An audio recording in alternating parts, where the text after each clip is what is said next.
Bom, antes de convidar o Nicolás para entrar aqui na live com a gente, né?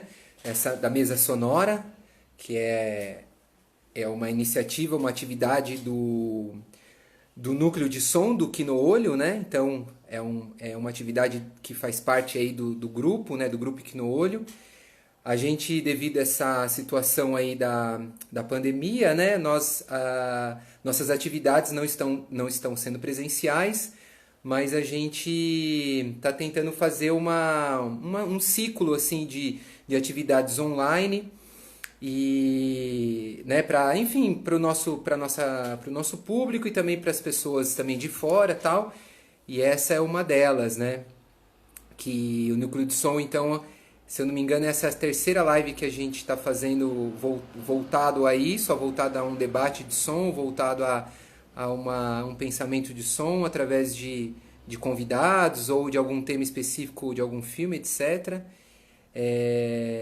Então é isso, gente. Aí o grupo Aqui no Olho, né, para quem não sabe, siga a gente aí, né, nas plataformas. A gente está sempre lançando atividades, principalmente pelo YouTube, agora também pelo Instagram, né? Hoje está sendo a primeira pelo Instagram, geralmente a gente faz pelo YouTube. Mas é isso, e toda quinta-feira nós temos o núcleo lá de criação, né? Que é o Rogério Borges que está coordenando.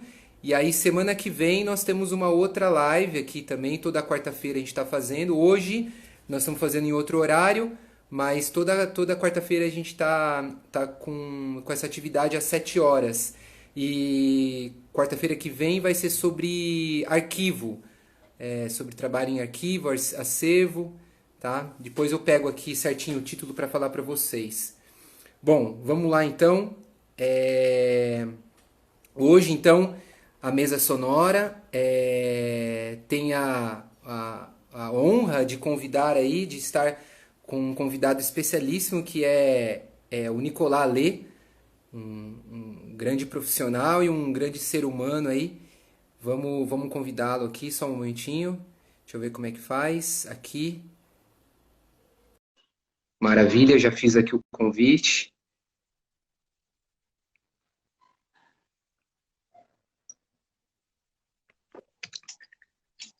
Aê, maravilha. Ok. Nicolás, Tô vindo. opa, tô te ouvindo também. Maravilha. Boa noite, né? Aqui ainda Boa boa noite. tarde, mas Nicolás tá falando da Bélgica, né? Tô morando atualmente aí na Bélgica, depois de longos anos aqui no Brasil, né? Uhum. Maravilha, Nicolás. Pô, muito obrigado aí por aceitar o convite. Muito obrigado pela sua presença.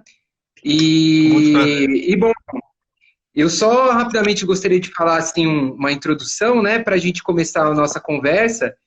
Que assim, de alguma forma, eu preparei aqui várias anotações, tem um roteirinho aqui que né, qualquer coisa para a gente seguir e tal, mas eu acho que a ideia mesmo é a gente bater esse papo bem de forma assim, bem à vontade, né? Como um exercício de reflexão, como um exercício de pensamento que envolva aí a área do cinema, que envolva a área também do som, né? Que é um pouco que é a nossa praia, né? É o nosso, o que a gente tem aí como uma forma de trabalho e também como uma forma de pesquisa, né? Porque você também é professor, oficineiro, então eu também tenho esse lado aí que gosto muito de estar presente nessa parte de oficinas, nessa parte de ensino e tal. Então, assim, eu gostaria que a gente né, fizesse a partir desse apanhado entre cinema, sons, produção, experimentação, linguagem, e a gente fale aí, né, faça um exercício de pensamento, de reflexão. Vamos nessa. Então é o seguinte, eu chamei aí de atos, né? Atos do som expandido em cinema e música. Porque é o seguinte, né? O Nicolai, ele é diretor de documentários, né? E o último filme que ele realizou, junto com a Simone Dourado e o Matheus Dantas, que é o filme Smetak, de 2018, né? Smetak, para quem não conhece, é um compositor, pesquisador, musicólogo, musicista que vem de uma tradição da música tradicional, mas de repente de repente não, mas né, ele se envolve com uma revolução cultural efervescente na Bahia, na década de 50 para 60, e aí então ele começa a transgredir, né, todo esse conceito de som, essa produção sonora, construção de instrumentos. Então eu fiquei muito tocado assim com o filme, por toda essa filosofia do Smetak que eu não conhecia só por nome, né? Então, assim, eu pude, através do filme, entender mais o que seria esse pensamento do Smetak, todo esse legado que ele deixou. E eu acho que a gente está falando aqui de um cara que é da música, mas que, assim, antes de falar que ele é da música, ele é um cara do som, né?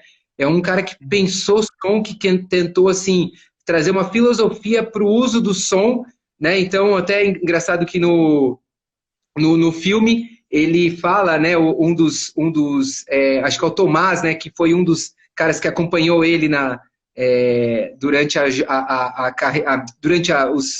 as oficinas lá na Bahia, né? Ele fala, né, que não fala de música, não é música, é uma combinação de sons. Então isso é muito interessante. Então por isso que eu né, busquei isso, falei, esse nome, som expandido, né? Porque no cinema a gente também de alguma forma trabalha com isso e tenta de alguma forma fazer essa abertura, né, para além da captação de vozes, né? Então como que depois também a gente pode, né, falar um pouco sobre isso e tal. Mas o mais interessante é a gente pensar, a partir da filosofia do Smetak, a partir do filme, o que é essa transgressão da produção sonora e a sua escuta metafísica, né, que transcende esse sensível, que vai para esse cosmos, né, que vai para esse lugar esse lugar dessa cosmologia, desse universo. Então é um pouco isso que eu, né, acho que só para trazer uma introdução. E aí, Nicolás, eu acho que, cara, eu acho que a gente pode pular aquela parte de apresentação, né? Eu acho que você é um cara já super conhecido aqui no Brasil, né, pelos trabalhos aí como técnico de som, como sonidista dos filmes lá do Kleber Mendonça Filho, né, cara? O Som ao Redor, Aquários, Bacurau, outros tantos curtas, esse documentário, o Smetak. Então, eu acho que a gente pode ir direto para o bate-papo, né? Que é uma coisa aí que a gente pode já iniciar. E aí, então, para te provocar aí, eu gostaria que você falasse um pouco, então, começar com o filme, né? Falar um pouco da produção, dessa pesquisa, né? Como que você pensa essa filosofia do Smetak, como essa filosofia dele para som também te influencia na sua forma de trabalhar e na sua forma de lidar com sons no mundo, né? Então, acho que seria um ponto aí para começar, para você falar um pouco do filme, a partir disso, da produção dele, da pesquisa e dessa filosofia. Então, boa tarde para todos aí, obrigado pelo convite. É uma honra poder conversar sobre tudo isso e tentar, como você falou, como oficineiro, como vontade de transmitir as informações, as poucas que a gente tem, né? Porque tem muitas escondidas. Acho que o Smetak é um cara muito escondido, muito pouco conhecido em relação ao que ele pode trazer para a gente. E eu acho importante, com 50 anos, para mim, eu acho que a vida ela é mais de tentar transmitir as coisas que a gente tentou entender, assim, para mim é um objetivo mesmo na vida. Sempre foi, mas hoje em dia é mais importante, porque como a gente conseguir pegar mais informação, a gente talvez consegue fazer poder falar de umas coisas assim, talvez talvez não com tanta propriedade, porque o Smetak é tão gigante. A transmissão tá boa? Tá fluido? Aqui, pelo menos, da minha okay. Tá ótimo. Uhum. E é isso, o Smetak ele escreveu 12 manuscritos, 2 só foram publicados, o resto é uma caixa de papelão na Bahia guardado com a filha dele, a Bárbara. Tudo isso, é um mundo incrível que está lá dentro de caixas. da mesma forma que os instrumentos dele, uma parte está lá no Solar Ferrão, no Pelourinho, na Bahia, mas assim, pouquíssimo explorado em relação ao que pode trazer para a gente, para a humanidade, para o Brasil, para as pessoas que trabalham com isso. É um pouco isso, isso é o ponto de partida da gente. Um dia, Matheus, que é um grande amigo, ele chegou em casa, ele estava fazendo um mestrado sobre esse metal, chegou com fita DAT, aquelas fitas que você conhece, né? Que os operadores de áudio dos anos 90 conhecem bem. Uma fita DAT, tinha uma fita DAT do Smetak, ele me pediu para poder digitalizar isso, para ele analisar isso pro mestrado dele. E aí a gente começou ali. Matheus é um grande músico, um cara que tem bastante espiritual também, que tem um lado profundo assim nas coisas, nas pesquisas dele, bem além da universidade, bem além dele. E ele, de uma certa forma, ele é da música, ele é talvez o único afinador dos instrumentos de corda do Smetak. Tuzé de Abreu sabe muito bem tocar tudo que é sopro, mas Matheus entende muito bem tudo que tem a ver com os instrumentos de cordas. O Smetak inventou, criou muitos instrumentos, mais de 160, então é um gigante, é um monstro da música e da criação. Ele deixou muita coisa em termos de rascunho, mas também em termos de pistas para a gente seguir. Então é um pouco isso o filme, é abrir umas pistas. E que eu sei, nunca rolou um longa-metragem sobre esse Smetak. Aí a gente, com o Matheus, a gente pensou, vamos se juntar. Matheus tem um domínio muito maior da obra, e a gente entende um pouco de pesquisa sonora e de cinema, né? Da linguagem, da maneira de poder fazer um documentário, uma coisa experimental. A gente não sabia muito bem o que fazer com isso. E esse não saber muito bem, a gente fez 3 filmes sobre o Smetak. A gente fez um primeiro e a gente não ficou feliz nos 3. Mas o montador, o Wallace Nogueira, que é um grande montador, que também tem uma pesquisa experimental nos filmes dele, o Álbum de Família, dos 5 e outros. E a gente fez um primeiro filme, a gente não ficou feliz, era um filme mais de entrevista e de primeiro momento na pesquisa, de uma certa forma.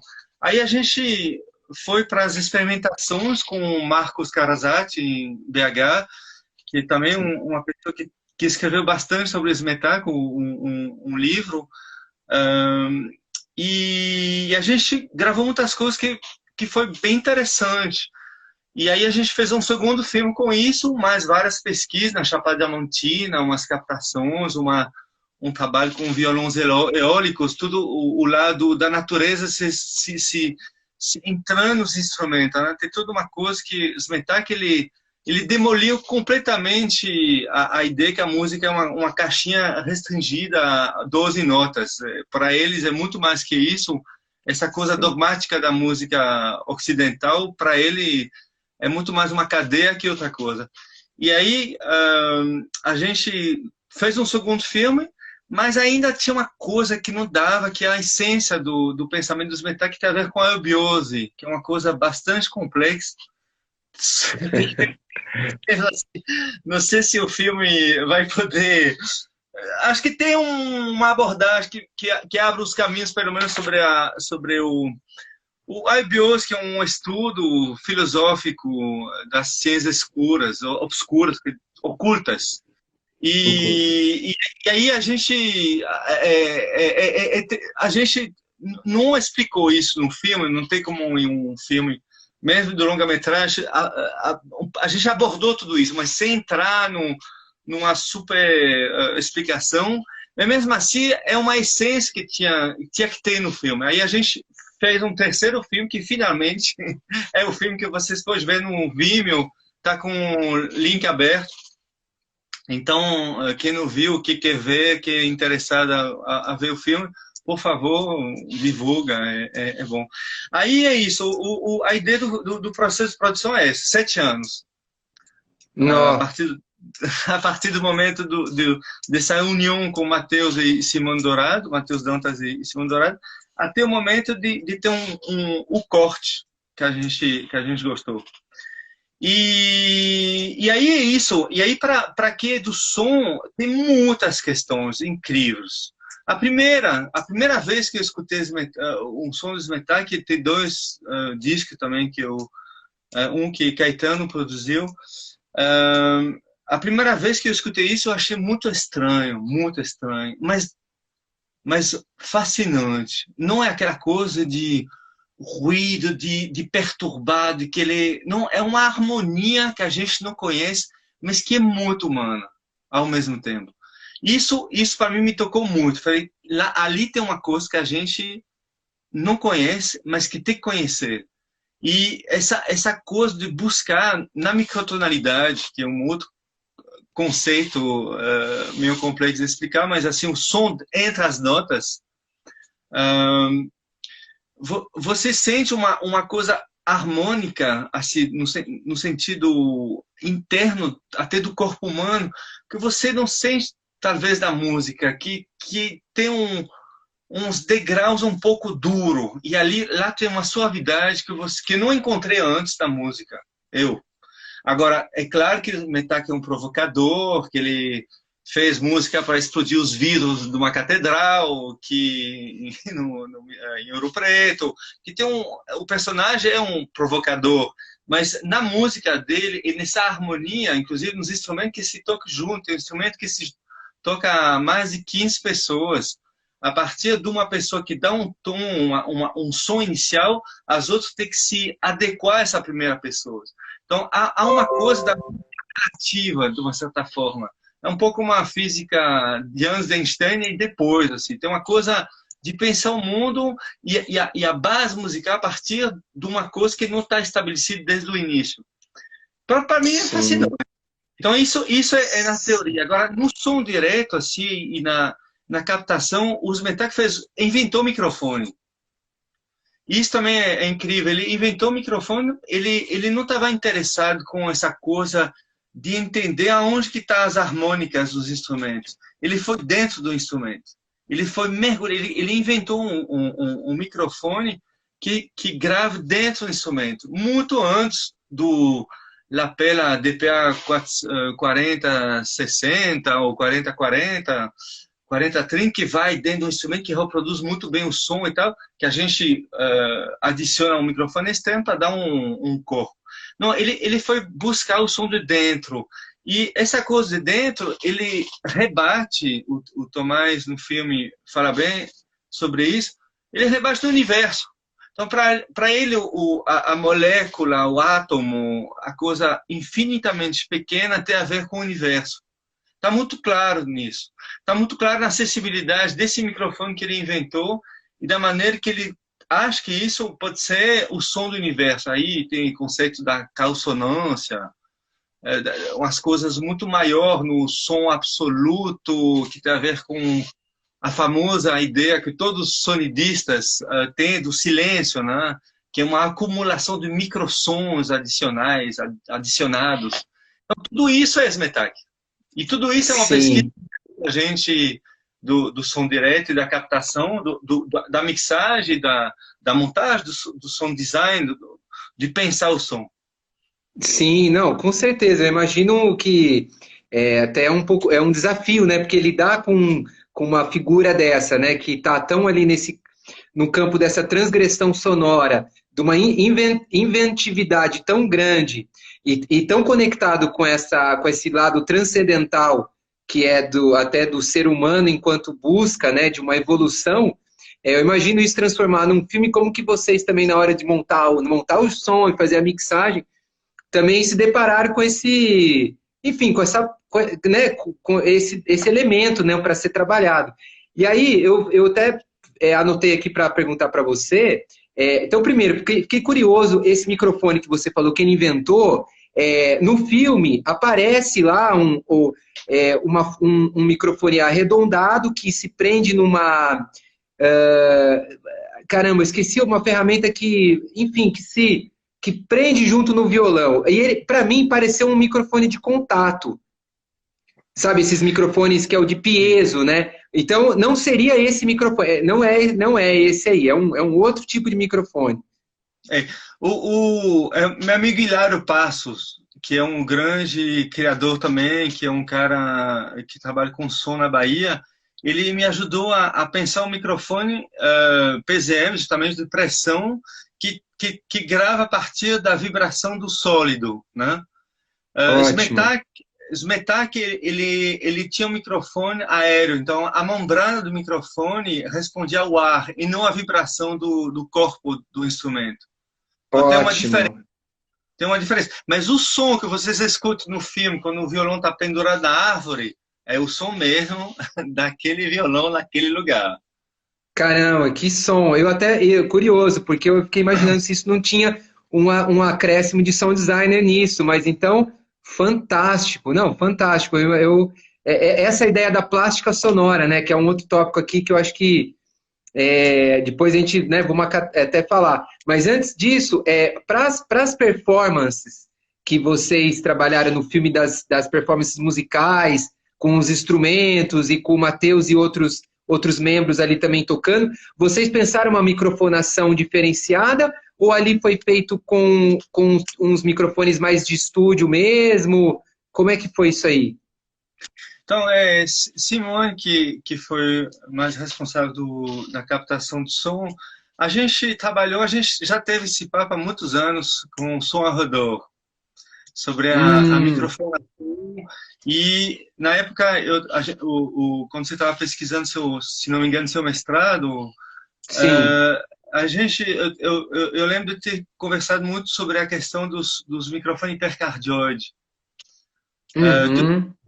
Basicamente, era usado em estúdio e no Brasil, na época, que eu comecei a usar isso no ar livre, pouquíssima gente usava esses microfones fora do estúdio. Simone usou muito esses microfones e algumas coisas escondidas a las Metak também. Mas, então é isso. Quando você vê, por exemplo, um pedaço de ferro batendo, uma pepita de ferro batendo numa placa, é isso aí. É um som que a gente consegue pegar com uma delicadeza de um microfone que permite de fazer isso, né? Então são microfones sensíveis, isso sim. E alguns microfones colocados. Aí, lá nas performances da gente, há umas camadas musicais também. Lá tem um som trabalhado. Não é como o violão eólico. Tem camadas também. Há uma Sim. mixagem um pouco sofisticada também. Sim, não, imagino. Não, é incrível, assim, eu acho que essas cenas das performances, assim, são muito interessantes, elas chegam, assim, a realmente nesse campo que você falou, a princípio da estranheza, de um incômodo, mas que a gente depois vai fazendo o exercício da desconstrução, né? Uhum. Porque eu acho que isso é um ponto interessante também, que me fez pensar através dessa filosofia do Smetak, e que é a relação que eu acabo tendo assim nos trabalhos com os filmes mesmo, na hora de estar gravando som direto, ou mesmo depois na pós-produção, que é digamos assim, travar uns, como é que eu falo assim, antes de embarrear um som e já falar que ele é negativo, é tentar entender ele abrindo, fazendo esse exercício de abertura dos ouvidos, para ver o que ele também pode dizer ali enquanto frequências e camadas, antes de você falar, não, calma aí, não gosto disso, isso é ruim, né? Então eu acho que isso também é uma coisa que me fez muito pensar nessa transgressão aqui do Smetak. E aí, Nicolás, dentro dessa plástica sonora, né, que ele faz todas aquelas esculturas sonoras para música, né, para sons, para essas combinações de sons, e aí pegando também esse ponto aí do microfone, né, desse violão eólico pendurado na árvore, eu também, né, fiquei pensando nessa coisa da tecnologia dos novos microfones, novos não, mas enfim, essa tecnologia desses microfones, por exemplo, esses de contato, que captam essa vibração, também tem aqueles geofones, né? Que eles também, você pode colocar ele meio que... através de um ímã, você pode colocar ele numa ponte de ferro, ou através de uma haste, você enfia ele dentro de uma árvore e pega aquela vibração de dentro do tronco. Então, assim, eu fico muito curioso, né? Que esses microfones, eles captam sons para além de um sinal sonoro informativo, né? Tipo assim, beleza, captamos um som aqui de uma porta abrindo, de uma voz, ou assim, de um motor de um carro. E esses microfones, eles acabam pegando essa outra informação, que seja a vibração, que seja esse que você falou, o ar, né, de um instrumento e tal. E aí eu até me pergunto, o quanto que esse tipo de microfone, quanto que esses tipos de microfones, eles podem ser usados, quanto que a gente consegue usar isso nos filmes. Então eu queria saber se você teve alguma experiência desse tipo.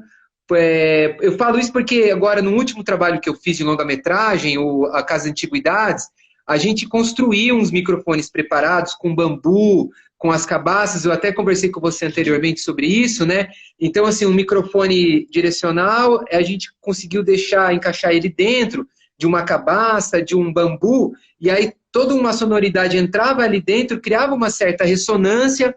A meu ver, ele amplificava algumas frequências, tal. Então foi muito interessante ouvir ele separadamente. Eu já falei, nossa, que legal, trouxe uma outra forma de escuta. E eu falei, pô, isso no filme pode ficar interessante. O filme tinha uma abertura para isso. Porém, na hora da pós-produção, na hora que veio toda uma edição de sons ambientes, efeitos, música, etc., esse microfone, ele ficou um pouco abafado, digamos assim, ele ficou meio lá atrás, não tinha como deixar ele tão assim presente, né? Então eu né, gostaria de conversar com você sobre isso.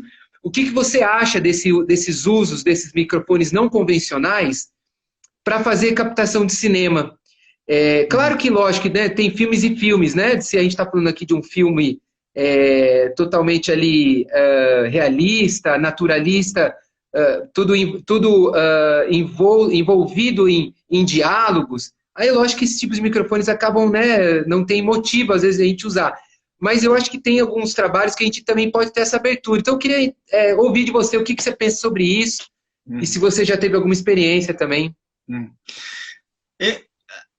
Eu acho que assim, várias coisas para dizer, mas a primeira é, você falou de tentar barrerar os sons, os barulhos, os sons ruins, aquelas coisas que a gente não quer necessariamente.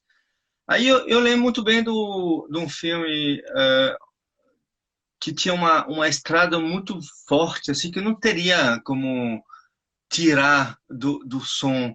E havia uma conversa bem grande entre dois operadores de áudio, entre um que estava dizendo, mais direcional, a gente vai pegar a voz do depoimento de um senhor lá perto dessa estrada, mas vai ficar nítido e a gente filtra depois aquele som da rua e vai ficar por assim, aqui mesmo, por isso mesmo. O homem estava sem camisa, não tinha como botar lapela, etc. E aí Simone falou, não, para mim, eu tenho certeza que eu colocar um ou dois hipercardioides, o quadro não era tão aberto em cima, vai ficar muito melhor, porque o som da estrada não vai virar um ruído, que o microfone direcional é um microfone que transforma tudo que não está dentro do eixo dele. Vamos ficar simples para as pessoas que não são exatamente da área. E aí o que acontece? Com um microfone que são mais realista, que parece um pouco mais com os ouvidos da gente em termos de frequência, colocar um microfone hipercardioide bom em cima da voz da pessoa e um segundo que pega bem o ambiente no momento. Não é uma camada de ruído de ambiente daquela rua depois. Daquele momento, a gente consegue ter uma possibilidade de ter uma coisa que tem a ver com o universo do documentário que a gente está fazendo e, ao mesmo tempo, não ter uma coisa completamente estridente e tal. Tem um pessoal na França que usa muito essa ideia de não colocar ambiências depois do filme, é de se virar para trabalhar a ambiência ao mesmo tempo que a entrevista ou o filme está acontecendo. Aí tem várias dificuldades aí, se você trabalha com uma produção como Bacurau, com mais de 100 pessoas, é claro que você não domina, não controla, não pode controlar o fora do quadro. É muito difícil quando você tem mais de 100 pessoas que tem que correr para fazer aquela outra cena e tal, de ter esse hors-champ, esse fora do campo, sonora de uma maneira gostosa. Então, às vezes você vai catar isso depois, quando as pessoas saírem para almoçar, ou que seja, ou você faz em outro momento. Bom, isso é uma coisa. Os microfones não convencionais tem uma questão com a fase, e tem uns operadores de áudio mais da década de 70 no Brasil que foram geniais, que conseguiram isolar ou trabalhar dois microfones no mesmo canal, que consegue cancelar algumas fases de ruídos ou transformar o som. Isso é uma bela experiência. Colocar, escutar e colocar dois microfones e começar a trabalhar a posição dos dois para tentar ver o que está sendo cancelado. Isso é muito interessante como uma experiência. Então, isso pode virar uma coisa, um par, num estereofônico bimonal, duas vezes mono, que consegue dar uma sonoridade muito interessante. Pode captar em dois canais com facilidade hoje, a gente tem multicanais, mas escutar em monocanal somado para ter certeza que o efeito que a gente está gostando está aí. E aí acha uma distância, trava os dois e grava assim. É muito interessante. Isso já é uma coisa que não é muito convencional. Aí, eu acho que eu uso muito os lapela, alguns lapelas que têm uma certa possibilidade de captar um som que não é só de proximidade, como um microfone escondido, que trabalhou comigo, como Danilo Carvalho, Lucas Caminha, Lucas Coelho. Conheço muito bem essas técnicas que eu estou usando. É esconder microfones, espiões. Eu usava muito. Quem é fã, não sei se assim, havia uma geração um pouco como aquela câmera russa, viu o H2N, eu acho, o primeiro zoom, que parece um caboré, que a gente fala no Nordeste, que é sim. E a gente usava muito, quem não tinha grana, usava muito isso como um gravador espião, né? E isso é muito interessante. Captação, por exemplo, minha cadeira aqui está rangindo um pouco, exagerar isso. Perceber que isso existe e aí colocar um espião ali. E deixar rolar. Não precisa ser sincrono, não precisa... Ou um sem-fio, um bom sem-fio, o transmissor colado ao lapela e colocar ali. É muito interessante, porque aí eu tenho um som já mapeado. Eu faço um mapeamento das coisas interessantes. Eu adoro trabalhar com hipercardioide sem fio também, escondido no quadro. Então, isso é uma maneira não convencional. Não é só dois boom e os lapela. É trabalhar com esses microfones. Não com um ângulo muito fechado, porque eu posso... Se ele é fixo, eu posso errar muito. O ator mudou um pouco, as pessoas mudaram. E com isso eu posso criar muitas camadas já na captação. Isso me interessa muito como sonidista, assim como. Sim. Aí na criação de microfone, menos grande é a produção, assim, mais liberdade você tem para fazer coberturas boas. O tempo não é uma coisa tão corrida que em produção que envolve muita gente e muita grana. Você pode fazer mais experimentação. Eu fiz muito com o pessoal do Ceará, com o Pedrinho, Diógeno, por exemplo, nos filmes mais experimental que eles fazem lá, né? Com um grupo maravilhoso deles, assim, os grupos, tem vários grupos experimentais no Ceará de experimentação audiovisual, ligada ao corpo, ligada à expressão, ligada a várias texturas, ligada a estéticas imagéticas diferentes. Então, há uma pesquisa muito boa no Ceará e dos grupos que imagino que as pessoas conhecem, né, de lá. Sim. Você deve conhecer, né, os grupos de cinema de lá. Isso. E aí é isso. Nesses filmes, a gente consegue usar microfone de pressão que pega o som do material, né?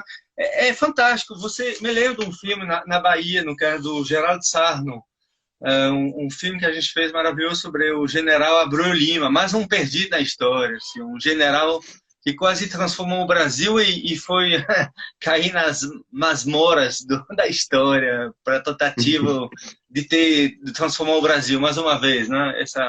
Essa história que se repete, assim, e conseguir libertar a Venezuela, a Colômbia, e quando chega no Brasil para tentar mudar as coisas, ele fica terminando a vida dele em Abreu na ilha de Fernando de Noronha.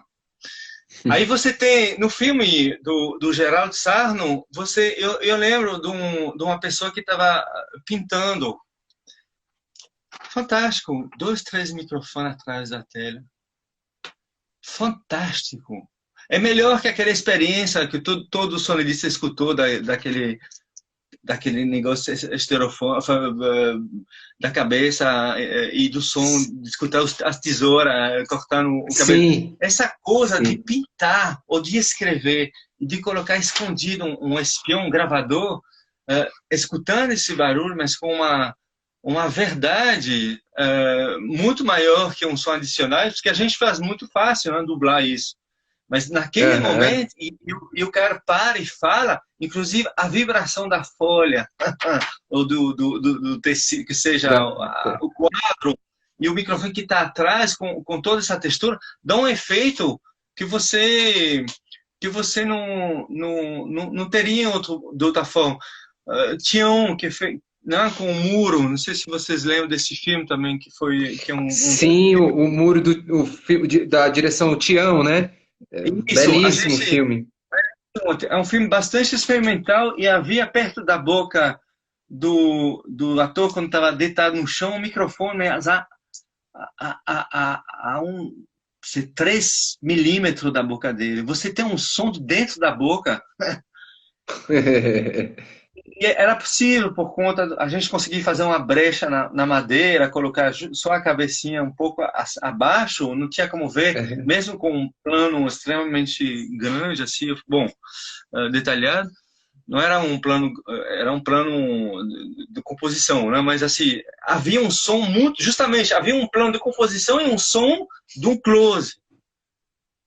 Então, essas coisas de trabalhar, de pintar, de colocar vários microfones dentro de um quadro é fantástico. E de brincar com essa dimensão sonora, esse tamanho do plano. Não é porque você tem um plano aberto que você precisa ter um som que é equivalente a um plano aberto. Você sabe, né? Na paisagem sonora a gente tem uma nomenclatura, uma semântica que tem a ver com tamanhos de plano, um pouco como quadro, né? O close, o plano americano, o plano italiano, etc. E aí a gente pode brincar muito com essa coisa de um plano close no som equivalente dentro do plano extremamente gigante, assim. Eu acho que tudo isso, com nossas tecnologias a cada vez menor e esses multicanais, a possibilidade de gravar com multicanais, a gente pode fazer coisas muito boas. Aí, mais uma experimentação maravilhosa. A gente tem um grande problema com o vento. Me lembro muito do Grivo, gravando um filme lá nas pedras, e a dificuldade de esconder o microfone, mas evitar o vento, etc. Né? O Grivo do Minas Gerais. E aí a gente já inventou Zeppelin duplo, um Zeppelin flutuando dentro do outro Zeppelin. Aí você consegue brincar com essas coisas, né? Mas isso é mais para resolver um problema técnico. Certo. Mas, sim, eu acho que tem que ser. Eu adoro inventar coisas. Todo mundo que me conhece, assim, as coisas de fazer um suspensor de PVC para poder ter uma tecnologia que seja acessível a todos também, né?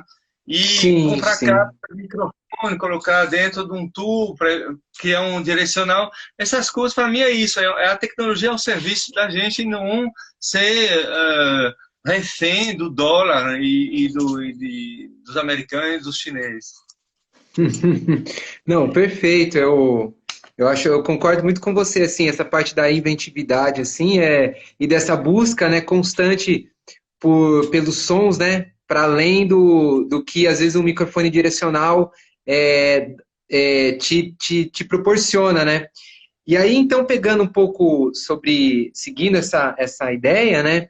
E voltando um pouco também ao filme do Smetak, um pouco dessa filosofia, uma coisa que eu também acho, né, interessante é a partir dessa outra sonoridade que então a gente acaba buscando e pesquisando para determinados filmes, para determinados trabalhos, né? Seja ele fazendo essas experimentações com outros organismos, né? Como, por exemplo, bambu, PVC, ou mesmo esses microfones implantados aí, né? Para captar esses outros ruídos, intensificar tudo isso. Me vem, assim, essa questão de um debate da escuta, né? O trabalho da escuta, né? Como que eu já ouvi até, inclusive, durante a minha pesquisa do mestrado, tal, essa dificuldade do cinema brasileiro em ter uma cultura sonora. Então, assim, em trabalhar com ruídos e densidades sonoras muito fortes, que acabam, às vezes, sendo mais, ao invés de ser pensados como algo conceitual, algo estilístico, acaba virando algo negativo, acaba virando algo como, por exemplo, um erro, né? Então, esse trabalho da escuta.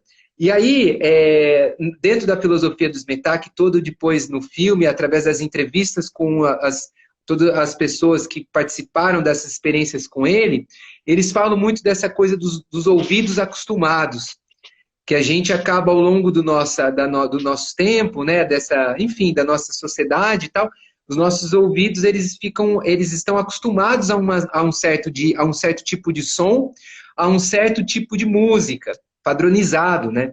Então, ao desconstruir essa escuta com outros tipos de som, né, seja na música, seja nesse uso de microfones diferenciados, seja nesse realçar ruídos, a gente traz uma mudança de comportamento. Então, eu acho isso fantástico para a gente, né, essa busca enquanto profissional de som, que imagino que, né, eu vejo que você tem através dos seus trabalhos e através da sua fala, as coisas que você, né, quando a gente fez aquela entrevista anos atrás para a minha pesquisa e tal, então eu acho que essa busca é algo constante na nossa vida, né? Então, assim, eu gostaria que a gente conversasse um pouco sobre isso, que eu queria entender o que você acha, né, sobre essa ideia, né, que o Guilherme Vaz, ele fala, né, do mundo primitivo, que o ser humano, ele está acostumado ao elementar, ele está acostumado a pensar de forma elementar. E aí, com todos esses conceitos de microtonalidade, caossonância, que independente da gente agora aqui teorizar o que é o microtom, teorizar o que é a caossonância, eu entendo que é assim, essa expansão, essa transgressão, é essa nossa abertura de consciência para esse outro tipo de sonoridade, né? Então, eu gostaria de ouvir de você o que te faz, assim, pensar sobre isso, esse estar acostumado a um elementar, ao ouvido acostumado, e aí como que a gente, então, nessa forma de transpor isso, a gente transgredir isso, através da escuta, né? Um pouco assim, uma reflexão mesmo, eu acho que eu gostaria muito de te ouvir nesse sentido aí. Uhum. Então, primeiro, uma coisa que eu esqueci de falar sobre o filme, a gente ficou... Uma das importâncias do filme é de ter gravado esse pessoal, esses gurus pós-smetakiano. Guilherme Vaz, que você falou, é uma grande figura que faleceu, como outros, como Tomás, Grüttmacher, e outro que fala no filme, que são gente super importante. O próprio Rogério Duarte, que é mais conhecido, faleceu. Ele é fantástico, é um homem de uma fala incisiva, é uma faca afinada, assim, é uma coisa impressionante. Eu tive a oportunidade de trabalhar várias vezes com ele, assim, inclusive no filme de Walter Lima, que é sobre ele. são pessoas que deixaram um legado pós-betaquiano, tentando entendendo muita coisa da vida, deixando um legado muito grande, e também um legado em relação às metais, as duas coisas, assim. E Sim. Aí, desculpa só interromper você aí, porque você falou das entrevistas, né? E aí, nesse ponto também, fantástico, as falas as falas desses entrevistados, realmente mostra uma consciência do conteúdo, né? Da ideia, do conteúdo, da forma, de toda essa filosofia, que assim, é impressionante. É muito gostoso ouvir o Rogério Duarte falando, incrível, Tomás, as falas do Guilherme Vaz, eu transcrevi aqui no caderno, porque assim, é incrível. E eu acho que isso tem um pouco nessa coisa que eu perguntei para você agora, nessa provocação da escuta, que é essa parte dessa consciência enquanto um ser humano em evolução. E aí eu acho muito interessante quando eles levantam essa bola, que é isso, né? Através dessa expansão dos sons, através da microtonalidade, consonância, mais uma vez eu falo, esquece os conceitos e vamos nessa coisa de, tipo, realmente ouvir os sons que estão aí nesse universo, porque através desse desprendimento a gente acessa um outro patamar da nossa consciência, e aí tá uma das etapas da evolução do ser humano. Então esse lado espiritual, ligado à escuta, ligado à pesquisa sonora, eu pelo menos achei muito, que faz muito sentido. E eu, enquanto um sonidista também, pesquisador, que gosto e estou cada vez mais interessado a expandir esses sons para além do cinema, eu acho que deixar de lado essa parte espiritual, cravou, porque eu tenho já isso. E a hora que eu vi eles falando sobre isso, eu achei fantástico. Então, desculpa te interromper, mas eu só gostaria de fazer esse complemento para que daí você agora toque o barco aí. Essa coisa de escutar, assim, eu acho que Godard surpreendeu muita gente na vida toda, até hoje. Ele fez, se não me engano, em um filme socialista, um dos últimos em data, ele fez um filme que é um plagiar do Titanic, onde tem um casal na proa do barco. E aí a gente imagina um diálogo, a gente já imagina, a gente tem no cinema a gente tem coisas pré-mentais que já diz que a gente vai ver isso, né? No som é a mesma coisa, essa coisa da escuta e da maneira que a gente é formatado para ver e escutar, tá muito isso. Aí Godard, o que ele faz? Naquela cena do casal na proa do barco, tem um som horrível, uma coisa, um chiado, um ruído assim, que faz que você pula da cadeira e quer sair do filme. Porque você está frustrado, você queria escutar uma cena dramática de amor, etc. E não, é uma coisa, uma gritaria, mas que não é nem da boca do pessoal, é um chiadão, tipo, como se a gente tivesse uma mini DV ou uma 5D com aquele microfone lá, sem peludo, sem proteção nenhuma, ao vento máximo. Uma coisa dessa.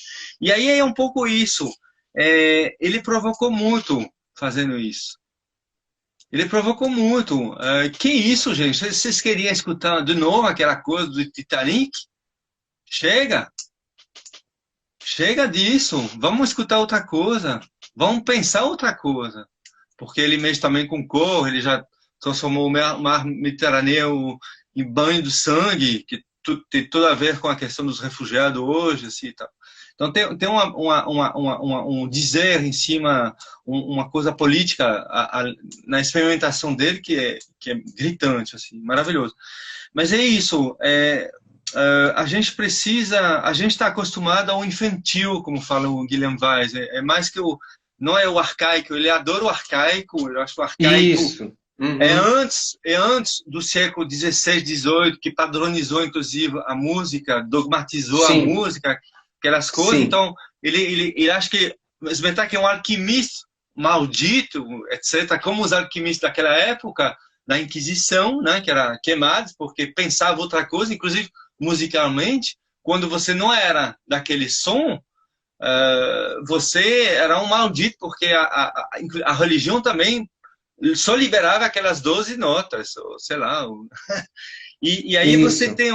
você tem um demolidor como os Smetak no século XX que faz, não, chega, a música indiana é muito mais interessante que a ocidental, mas mesmo assim eu vou além, eu vou reescrever, vou tentar inventar um alfabeto, inclusive, que pode integrar tudo isso.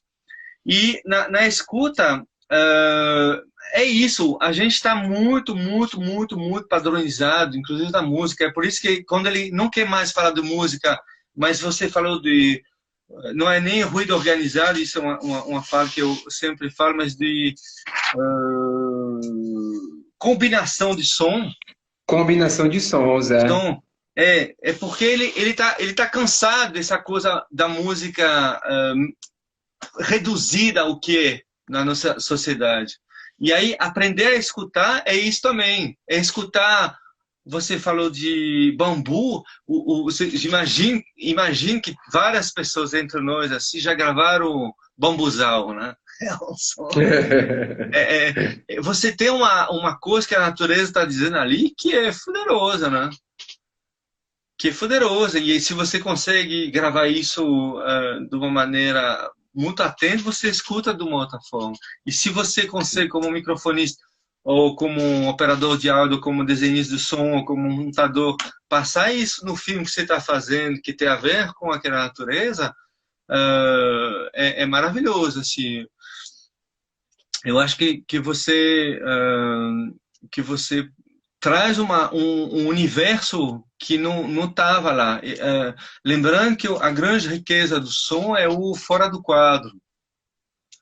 A gente tem uma possibilidade criativa, de uma certa forma, muito maior na pós-produção ou na composição das camadas sonoras que a imagem. A imagem é só um layer, uma camada. O Sim. som, a gente cria no momento, mas também no pensamento do som e na finalização, muitas camadas. Sim.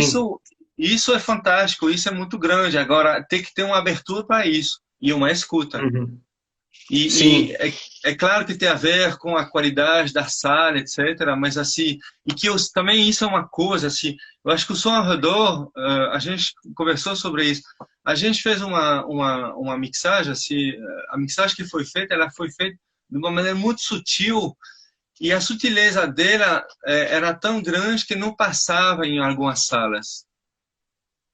Porque havia umas coisas muito delicadas que só passavam em salas super bem calibradas.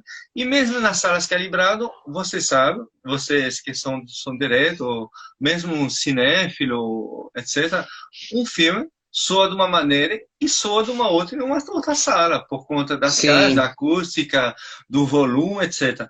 Aí é uma certa dor de cabeça. A gente não sabe como vai sair o pão, assim, né? E isso é um pouco cansativo. Então, às vezes, a gente tem que pensar que a gente não vai ter a reprodução do que a gente fez, na sutileza do som. Sim. E isso na Bélgica, na França, que seja, não é só no Brasil, etc. Em Recife, a gente tem umas salas maravilhosas que a gente usa, inclusive, para verificar, quando a gente quer ver se o som tá bom, a gente vai nas salas para ver, tá ótimo. E mesmo assim, o som vai ser diferente em Roterdã e em Cannes.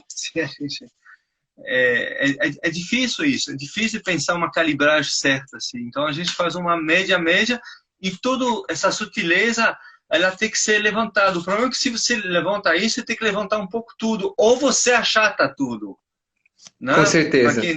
Para quem entende isso. E aí, se você achata, não tem tanta sutileza. Então, ali tem uma dificuldade também. Com Mas assim, certeza. perturbar o espectador e ir mais longe nas experimentações sonoras, eu acho que é uma missão nossa. Não, com certeza. E até fica aquela coisa meio como é que eu posso dizer? É um pouco até complicado, né? Porque a gente realmente tem toda essa busca, né, por essas sutilezas e por essa expansão, mas que a gente tem essas barreiras, né? E que são barreiras até mesmo das formas, né? Que não é todo filme que também está aberto a esse tipo de trabalho, enfim. Mas eu acho que sim, faz parte da gente quanto profissionais e estudiosos e assim, amantes, né, do ouvir, né, os sons, tá nessa constante, né, dessa constante busca. Beleza, então, Nicolás, parte 2 aí, né? Vamos de novo. Bom, Vamos. a gente estava conversando sobre essa questão da escuta, né? Sobre, enfim, essa busca, né?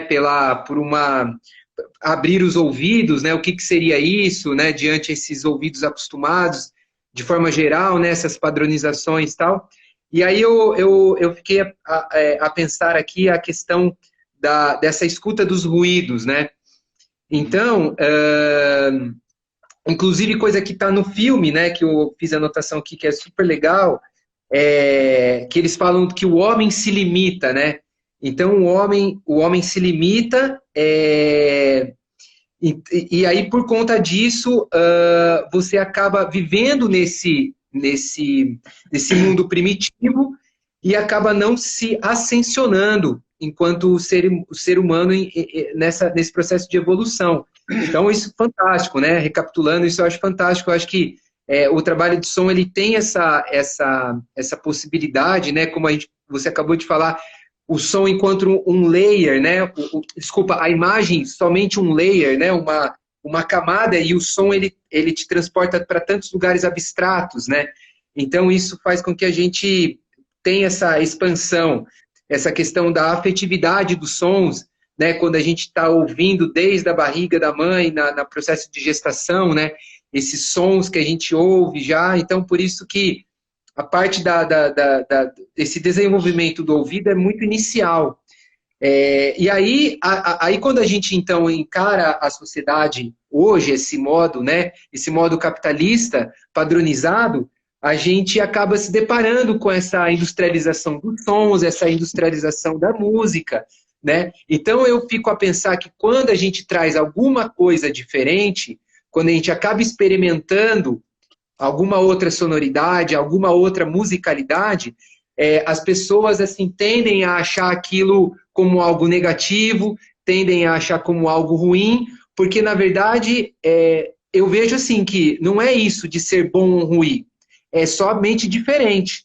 E por a gente estar acostumado a uma forma de escuta, a gente então acaba se deparando com essa dificuldade. E aí nisso tem um caso que eu gostaria de contar aqui, que foi uma experiência que eu tive muito interessante, dessa escuta de ruídos. Anos atrás eu fui num concerto numa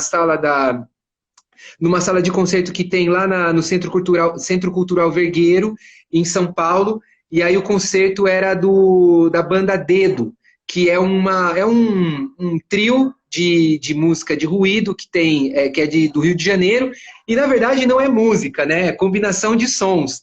E eles começam assim o concerto deles com uma mesa, vários pedais, alguns sintetizadores e muitos objetos e uns microfones muito sensíveis que eles vão com esses objetos trazendo esses ruídos, contorcendo, tal, e aquilo vai sendo gravado e vai sendo reproduzido através de loop, e aí eles vão entrando com camadas daqueles drones, né, que aqueles umas bases de frequências assim, e foi muito interessante porque foi gradativo. Começou com uma coisa meio pincelada, meio pontual, aí daqui a pouco entrou gradativamente essas camadas. E aí foi nitidamente perturbador. Assim, eu internamente comecei assim a me sentir incomodado, eu senti o meu corpo reagindo, o meu estômago começou a realmente ficar incomodado, assim, uma coisa foi corporal.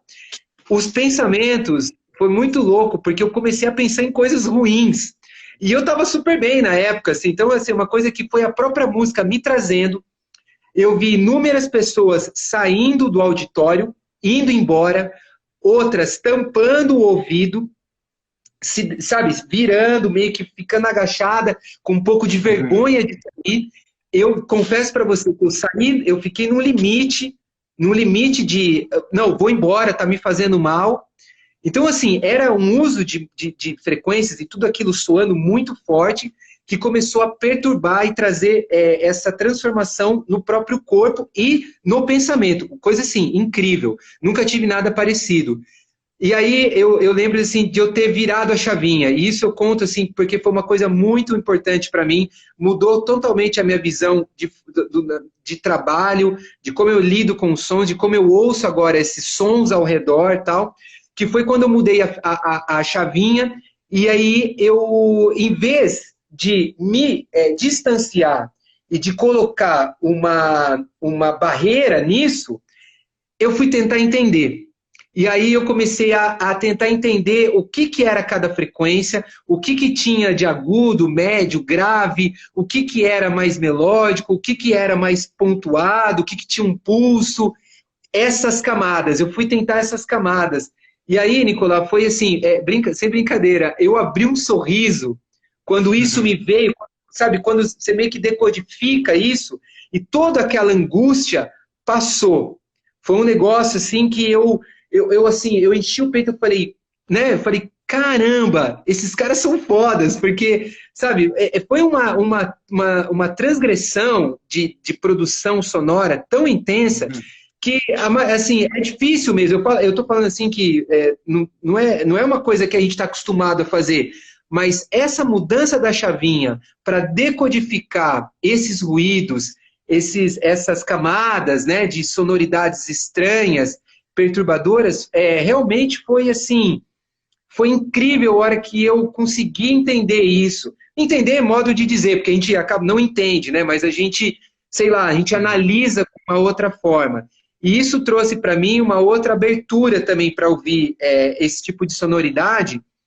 Então, eu acabei anotando algumas coisas sobre isso, né? Que eu até anotei aqui para conversar com você sobre, né? Que esse tipo de produção sonora, de ruídos e dessa transgressão, ela traz uma produção de singularidades, né? Ela faz com que a nossa percepção se delata, né? Então a gente fica com uma percepção dilatada, a gente traz outras subjetividades, né? E outras formas de vida. Então foi algo assim que me trouxe todas essas possibilidades. E aí é muito interessante que eu já tinha feito uma leitura do Bernardo Oliveira, que é um cara pensador, filósofo do Rio de Janeiro, que também escreve muito sobre música, que ele fala que justamente essa escuta dos ruídos é um perigo para o capitalismo. Ele é um perigo para o sistema capitalista, porque a gente está fazendo com que a gente tenha uma outra forma de vida, a gente está se expandindo. E isso para o capitalismo é ruim, que coloca para a gente as coisas padronizadas, né? Então Foge da ordem. Foge da ordem. Isso, com certeza, foge da ordem, né? Então, essa coisa desse trabalho, né, de sonoridade e tal, eu acho que é isso, né? Eu acho que acaba a gente se deparando com que no filme fala que o homem se limita. Tudo bem, a gente pode se limitar assim, porque é muito difícil a gente fazer um trabalho de autoconhecimento interno em busca dessa evolução, né? Usando sons, usando o não padrão. Então, o homem se limita nesse sentido. Mas eu também acredito que o sistema capitalista nos impõe esses padrões, né? Então, é uma coisa muito... né? O sistema capitalista nos coloca a forma de ouvir. Por que certa música é boa e outra música não é? Então, enfim, é um pensamento agora aqui bem livre e tal, que eu estou falando e tal, mas para a gente... né, o que você acha desse ruído, desse desconhecido, que pode trazer outros caminhos? E aí a gente está indo de encontro com o trabalho do Smetak e toda a filosofia. E eu acho fantástico, porque, primeiro, né, eu não sou músico, não sou musicista, apesar de tocar bateria e ter essa relação com a música, mas eu acho que toda essa filosofia do Smetak para sons me faz muito pensar o som no cinema, né? E E aí a gente tem uma barreira, sim, nessa indústria, né? Que coloca essas certas padronizações para a gente trabalhar os sons. Por exemplo, na mixagem do 5.1. Às vezes eu já tive experiências de filmes de levar para mixagem e e pensar uma ideia com o mixador e o mixador achar incrível. A gente fala, pô, cara, pode ser incrível, mas infelizmente talvez a gente tenha uma dificuldade, porque as salas de cinema não estão preparadas, tem um certo padrão a ser seguido, né? Uhum. Uhum. Várias coisas, várias coisas. Uma observação importante que tem que... Aí você tem que separar a obra de Smetak da questão dos ruídos. Quando você vê Tom Zé no palco com uma furadeira e fazendo um trabalho rítmico e percussivo, então, com várias coisas de ferramenta elétrica, não sei se tinha uma coisa, britadeira, é uma coisa de perturbar a ordem musical. Certo. Mas não é smetakiano. Ok. Não é. Smetak, ele acha outras harmonias. Ele vai dentro de uma coisa extremamente sofisticada, porque ele acha uns equilíbrios muito complexos em infranotas, entre as notas, entre os sons musicais. Ele vai achar nos bambus bater na natureza e no violão afinado e microtom, aquele violão lá pendurado na árvore. Não é convencional. Ele vai achar uma resposta de uma situação colocada por um ser humano e uma resposta da natureza em relação a isso, ao vento que vai vibrar, fazer vibrar as cordas. Então, há uma coisa dentro desse mundo que é dos dois, da experiência que você falou com os ruídos e dos metais, que é perturbador, sim, porque é diferente do padrão. E aí eu lembro da questão histórica da Inquisição e do mundo católico e do mundo do dogma do século XVII, XVIII, que diz tudo que não está dentro musicalmente daqueles sons é o diabo. É o perigo. Sim. Da mesma forma Sim. que o capitalismo hoje seria esse cristianismo papal misturado com o período erudito francês, sei lá. Há uma comparação muito clara na história entre esse momento e nosso momento de hoje. Isso sim. Mas a via de Smetak, ela é extremamente sofisticada em termos sonora. Para mim me tocou isso. São equilíbrios e sensações de lógica que perturbam, como perturbou talvez, lhe perturbou essa experimentação que você escutou, mas que traz um universo captivante pelo fato que é uma coisa tipo que a gente conhecia do arcaísmo, que está gravado em um lugar da gente e que nasce de volta com o que Smetak está mostrando para a gente. A questão do ruído, ela é perturbadora da mesma forma que Godard colocando um ventão em cima de um diálogo lá do casal apaixonado, e a gente pulou da cadeira, como a maioria das pessoas que estavam assistindo aquela experiência. Então, para mim, são duas coisas bem diferentes. Agora o Vaz, Guilherme Vaz, que a Isabela Kribari entrevistou, e Danilo Carvalho fez a questão técnica do som e da imagem para a gente, foi maravilhoso essa entrevista no Rio. E a gente, pelo telefone, tentando orientar um pouco, ele fala da burrice humana, de uma certa forma, da nossa sociedade, desde aquele momento do decafônica, do Ré, Mi, Fá, Sol, Lá, Si, Do, né, dessa música que está encaixada dentro de uma coisa pequena, e da nossa sociedade que está precisando, as pessoas precisam de marcas muito pequenininhas, coisas ridículas, não quer expandir a mente. Muita gente está querendo justamente ter uma certeza sobre uma coisinha que está aí, e aí vota de uma maneira errada porque está com medo, porque as pessoas que usam esse medo para fazer para fazer que as pessoas votam de uma maneira que ele não votaria, etc. Então, isso esse comportamento Perfeito. infantil, essa Sim, filosofia que o Guilherme Weiss está trazendo, é isso, é acostumar o, o ser humano a ser uma coisa muito reduzida em relação ao que ela poderia ser. exatamente. E isso não tem necessariamente a ver com o nível de educação. Tem gente que tem um nível de educação escolar, etc., muito pouca, mas que tem uma abertura imensa. No Nordeste eu encontrei muita gente assim. Muita gente com uma abertura que a formatação nossa da escola, da indústria, do mercado do trabalho convencional, etc., fez que a gente não tenha abertura de gente simples, que sabe abrir, olhar as estrelas, ouvir um som, pensar as coisas, raciocinar de uma maneira que a gente não está acostumado, porque, de uma certa forma, gente formada, educada, raciocina meio igualzinho, né? Meio igualzinho, vamos falar. E as pessoas que não teve, Aham. que são arcaicas, de uma certa forma, pode ter uma liberdade ou achar caminhos que a gente não teria. Eu lembro para as pessoas que entraram agora que o filme Smetak tá livre no Vimeo, se vocês têm Sim, ocasião. E o livro de Marco, Smetak se escreve assim, né? Walter Smetak, assim, não sei se dá para ver. Aqui, se talvez. isso, isso. E aí, esse é Ótimo.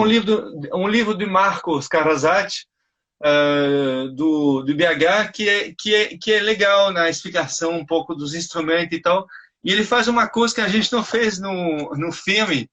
Ele mostra os instrumentos. A gente nunca revelou os instrumentos. É uma maneira, a gente filmou muito macro também. Muito dentro das Isso, texturas, muito dentro dos sim. instrumentos, muito dentro do universo também. Então, as coisas completamente abertas. Mas, assim, é um pouco o mistério do filme, é a maneira que a gente queria Não, com certeza. revelar. E aí, mas o Marco, ele mostra um pouco, a gente tem uma ideia talvez mais clássica do que pode ser, do que é um instrumento a corda giratório, etc. Que tem no final do filme, que é um dos sons mais interessantes, eu acho. Assim, o final do filme, para mim, da forma sonora, é incrível, assim, é fantástico, em termos Sim. de harmonia. Hum. Mas é isso, não sei se eu respondi a Não, eu acho pergunta. que, na verdade, acho que não era nenhuma pergunta, era mais assim, pegar o tópico, né, uma reflexão e também ouvir de você a respeito disso, né? Uhum.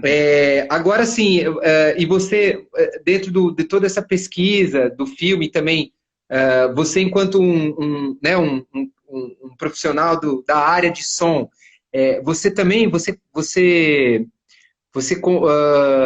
é que eu posso dizer? Você também acredita, você segue essa filosofia de que é através dessa escuta amplificada, ampliada, que a gente pode acessar essa evolução enquanto ser humano, né? Você também acha que o som tem os sons têm esse poder, né? De conectar a gente com esse cosmo, né? Para além do que a gente está ouvindo aqui, né? Essa escuta metafísica que vai nessa realidade do sensível e que está tão, né?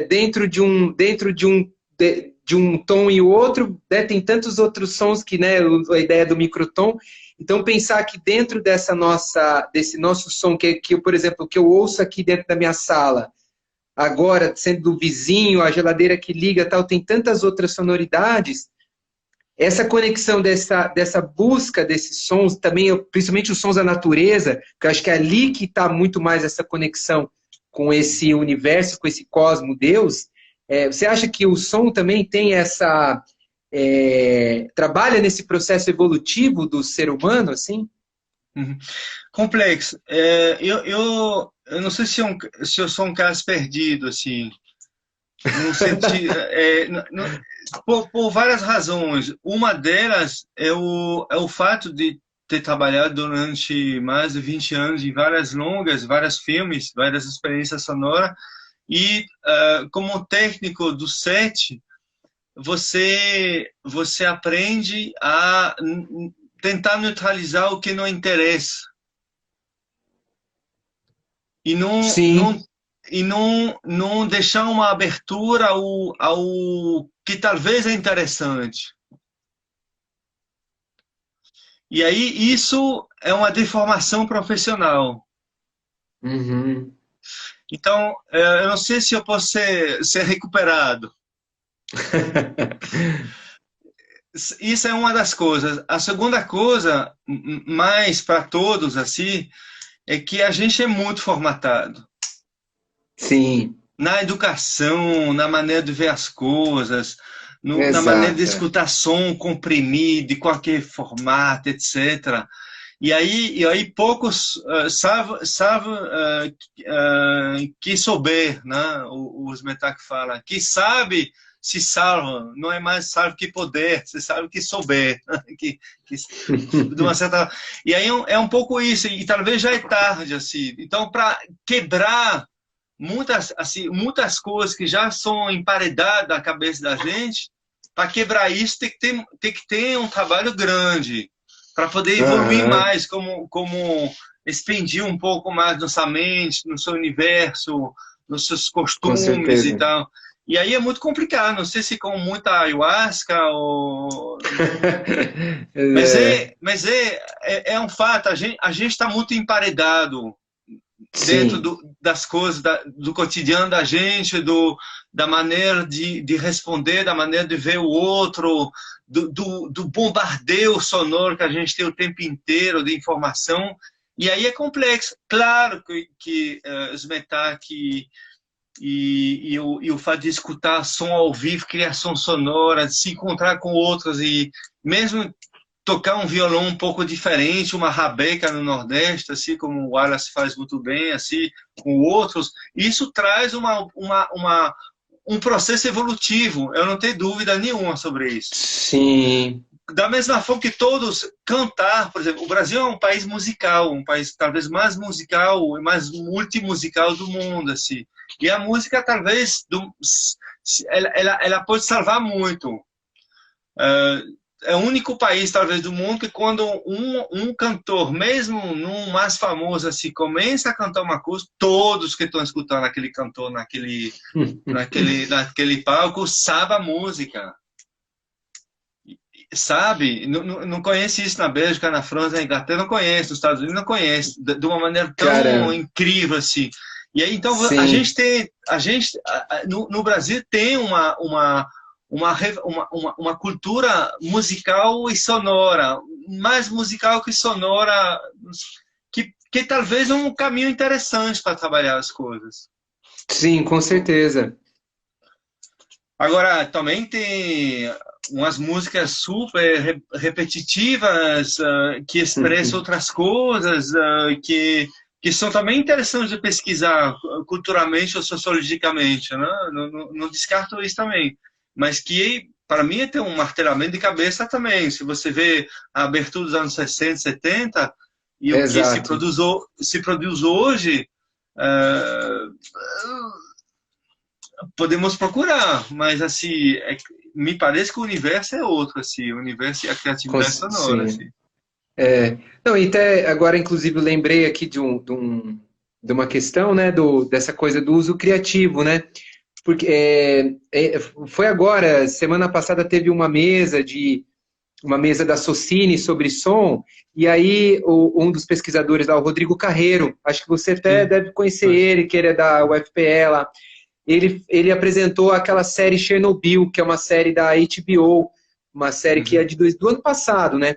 E quem uhum, faz a trilha musical dessa série é uma compositora da Islândia, Hildur, um uhum, nome muito difícil, que foi a mesma que fez a trilha musical do Coringa, do Joker, agora que ganhou o uhum, Oscar e tal. E ela é muito criativa, assim. E aí ele falou que ela compôs as músicas do filme. Visitou uma usina nuclear que tem em algum país do leste europeu lá, que ainda funciona, junto com um produtor musical, e ela foi e levou esses microfones, os microfones de contato, né, os piezo, e ela, então ela captou uma usina nuclear através da sua vibração, e não tanto pela sua projeção sonora.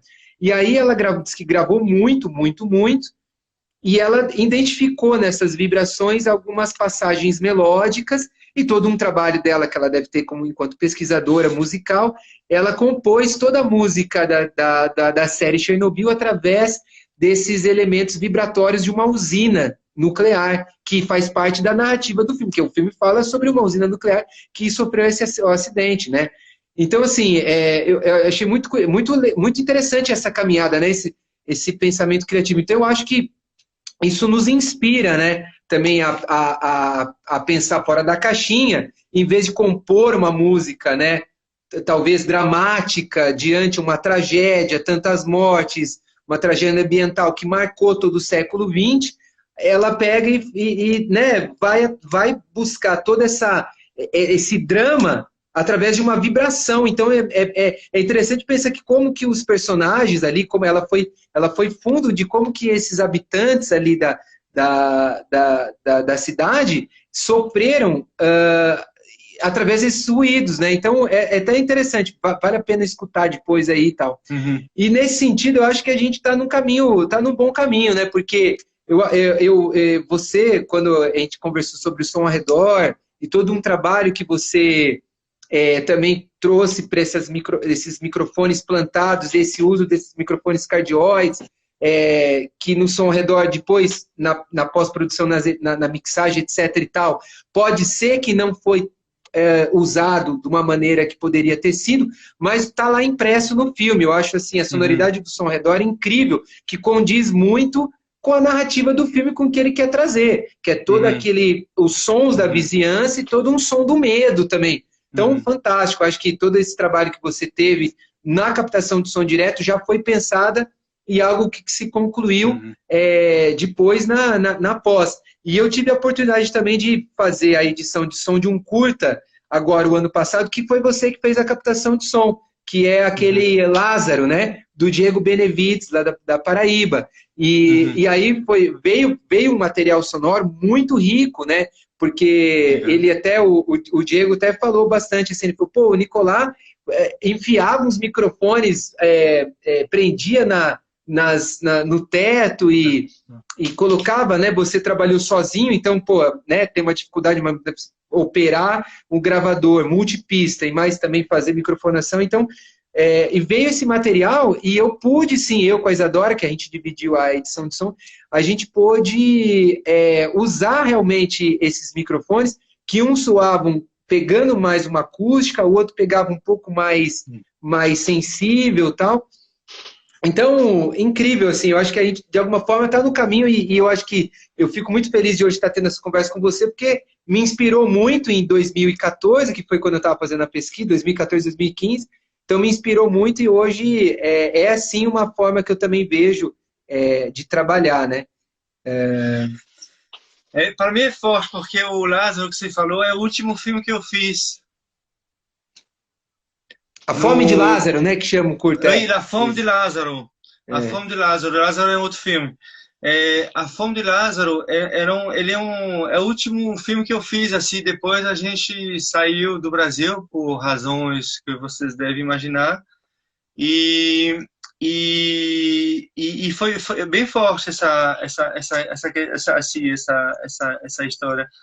Mas assim, vamos finalizar num toque um pouco mais positivo, assim, numa certa forma, se você pensa assim, nos períodos de decadências, porque não é só uma questão brasileira, tem muitas questões muito complexas hoje em dia, a gente não sabe de amanhã com pandemia, com loucuras políticas, com migrações, etc. Mas, assim, nas artes, normalmente, que está um pouco sensível a questões, são períodos férteis, onde o artista ele tem uma necessidade de expressar o que está acontecendo, que seja pegar na vibração de Chernobyl, da usina nuclear, que seja isso. E aí, inclusive, nessa situação, assim, só um comentário, uma experiência muito interessante, a partir do momento que vocês gravaram uma vibração de uma parede, como aquela do reator de uma central nuclear, ou outra coisa, é colocar esse som no ar que você escolheu, não usar um plugin de abertura da reverb, mas colocar ele realmente no lugar que lhe interessa e captar de volta. Aí você tem você captou uma coisa extremamente misteriosa que se revela como um monstro que saiu de novo. Aí se você deixou emparedado na vibração do... É claro que na sala você escuta o ar vibrando, ok. Mas se você faz essa experiência, vocês que gostam de mexer com som e tentar fazer experiência, escuta ele, capta de novo. Da mesma forma que eu adoro colocar... A maioria das pessoas que grave guitarra elétrica, essas coisas assim, colocam um microfone não online, mas coloca na caixa amplificado o microfone para escutar ruídos, textura, chiado e tal. Sim. E não o microfone lá na caixa. Da mesma forma, coloca esse som da vibração da parede no ar e pega ele. Dá um efeito muito interessante. Em termos de evolução assim, da maneira que ele transforma o espaço sonoro. Mas é isso, eu acho que o período de decadência, ele é muito foda, porque a gente passa muita gente passa uma dificuldade grande por razões estúpidas. Não foi essas mudanças que estão acontecendo no Brasil não são não é um terremoto que aconteceu, uma coisa, né? É uma coisa que havia escolha, e aí então está difícil para muita gente, mas é um momento também que de uma maneira geral, os momentos de decadência, eles são muito ricos em termos de criação. Aí eu espero que isso inspire pessoas, porque eu sei que é um momento extremamente difícil, com essa pandemia mal administrada no Brasil e com essa certeza. dificuldade e a dificuldade financeira, porque a cultura tá muito mal. É um momento que, assim, da mesma forma que a galera dos anos 70 pegava uma Super 8 e ia filmar, acho que a gente tem muito mais ferramenta para se expressar hoje que aquela galera. Então, vamos nessa também. Perfeito. Não, é isso mesmo. Eu acho que a gente se colocar aí num processo de inquietação, né? Então, eu acho que é um pouco da nossa função. E é muito bom esse exercício de reflexão que a gente está tendo aqui, né? De um pensamento livre mesmo, né? Eu acho que é muito bom a gente ter esse momento de conversa, de reflexão, e as pessoas que estão aí também acompanhando, tal, né? Eu agradeço bastante quem está aí também. Depois vai ficar o salvo, a gente vai salvar, depois publicar, então, né? Depois a gente pode até passar adiante isso, porque é uma das coisas que eu pensei bastante antes, né? De falar, pô, beleza, a gente vai trazer um assunto aí, né, um pouco até complexo, de falar, pô, os atos do som expandido no cinema e na música, né? Então, assim, era uma busca também de, através da nossa conversa, a gente levar também um pouco uma outra forma de pensar, uma outra forma da gente se envolver com arte, valorizar, e também, de alguma forma, buscar sair de um estado de inércia, né? Então, eu acho que é um pouco a conversa que eu gostei muito, né?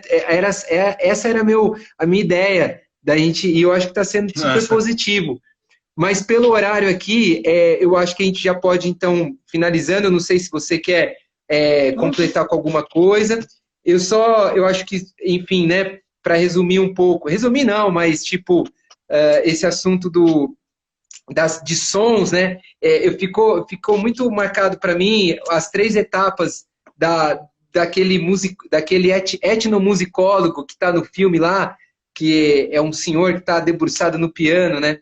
E aí ele pega o Matheus, acho que é o Matheus, ele fala assim para ele, o que o Smetak fala que ele não conseguiu? O que é que ele não conseguiu? E aí ele fica cabeludo, né? E aí ele pega e ele fala, olha, eu vou pensar como um etnomusicólogo. Então, primeira etapa, né? Ele falou, ó, a gente sai para o campo para gravar sons, aí a gente descreve esses sons, a gente analisa os comportamentos. Essa é a primeira etapa, né? Né, de analisar, gravar, analisar, descrever. Aí o segundo, é a interpretação das coisas. Então a gente interpreta. Aí a terceira, que ele fala que é o estágio que quase ninguém alcança, que é muito difícil alcançar, que é da explicação das coisas. Então eu achei muito interessante isso, porque é justamente isso, né? A gente está falando de algo muito abstrato. Não é que é abstrato, é exato, porque o som, tudo bem, a gente sente, são partículas vibratórias no ar, tal, mas ele não é palpável, né? Ele traz tanta subjetividade, ele mexe com os nossos afetos, ele mexe com as emoções. Então é um campo que a gente consegue gravar, descrever, interpretar, mas explicar é uma coisa que fica, né, é uma coisa muito difícil. E eu acho fantástico também, porque nem tudo precisa ser explicado, né? Eu acho que essa pulguinha atrás da orelha faz a gente se movimentar em busca de outras coisas, né? E aí, pegando toda esse legado do Smetak e dos seus parceiros que hoje, né, no filme você entrevistou, e que é incrível as entrevistas que vocês fizeram, que está no filme, é justamente toda essa filosofia de expansão da consciência através dos sons, e eu acho que isso é uma forma de transformação dessa nossa realidade, né, da gente sair, talvez pensar numa mudança e, sei lá, também ver uma forma positiva diante de um cenário, às vezes, tão negativo que a gente vive hoje, né? Então, era um pouco isso que eu queria finalizar. E também agora eu queria saber, se você quiser também falar alguma coisa aí, fica à vontade. Valeu, acho que a gente fez uma boa volta aí nas coisas. É o Manuel Veiga o que fala essas etapas da pesquisa. Ele é um pouco o contraponto dos outros, porque ele é da academia clássica, né? Da Academia de Música de Salvador e da Escola de Música, e aí é um pouco um contraponto, mas é isso, ele reconhece o fato que a gente não chega na terceira fase das coisas. É bonito, é bonito. Tá Eu acho certo. que sim, eu acho que fica aí. Mas, Nicolás, cara, parabéns aí enfim, por todos os Obrigado. seus trabalhos, assim, é uma coisa que tô vendo aqui os comentários, tem muitas pessoas comentando, mandando um abraço para você, Nossa, com abraço. saudade e tal, inclusive o Lucas Coelho, que também é um camarada meu, ele também, né, mandou um super abraço para você aqui. E é isso, a gente agradece muito né, a sua presença, e é isso aí, a gente mantém um contato, né? Mas vamos conversando daqui para frente. Mas para mim, assim, foi muito. Eu fico muito feliz de ter tido essa conversa, da gente ter tido esse espaço, esse momento íntimo aqui, essa troca. Então, foi muito legal. Obrigado mesmo aí. Obrigado a vocês, assim, forte abraço aí. Forte Vamos abraço, conversar então. mais. Com certeza.